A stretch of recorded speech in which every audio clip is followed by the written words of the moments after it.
Clara once believed that the worst kind of pain in a marriage was betrayal. But life was about to teach her that sometimes what looks like betrayal is something far deeper.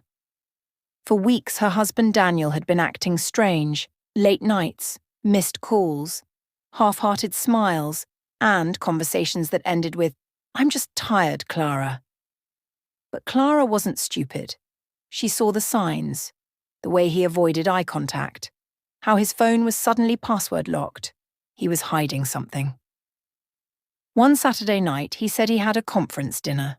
Clara nodded, but her heart wasn't at peace. She waited till he left. Then, she followed.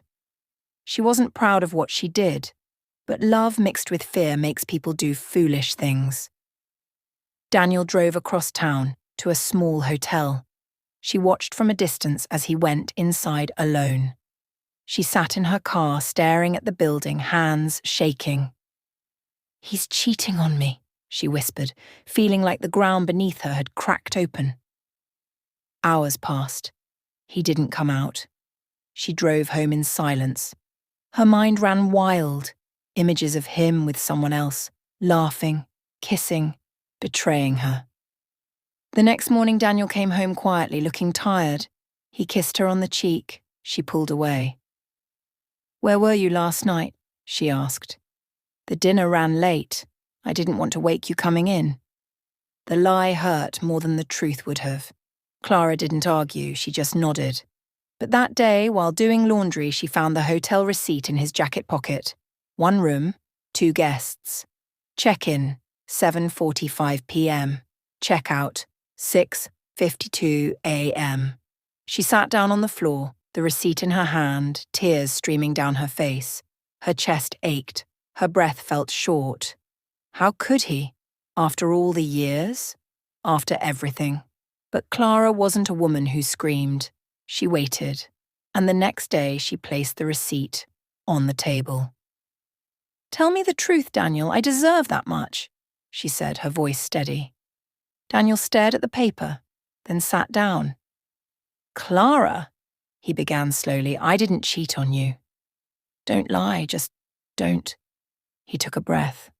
"It wasn't another woman. It was my younger brother. You know James. He's been struggling mentally. That night, he called me from that hotel. He said he was done, that he didn't want to live anymore. I panicked. I rushed there. I spent the night with him, just talking, keeping him alive, keeping him breathing." Clara's mouth parted, but no words came out. "Why didn't you tell me?" she whispered. "Because I didn't want you to worry, or see me break down if I failed him."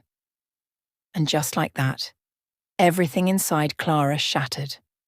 The betrayal she thought she felt was actually a wound she gave herself by assuming the worst. That day, Clara held Daniel and cried harder than she ever had. Not because she didn't trust him, but because she almost let fear destroy what pain had never touched. Sometimes love wears a mask, and sometimes betrayal is just love, misunderstood. Thanks for watching. Subscribe, please.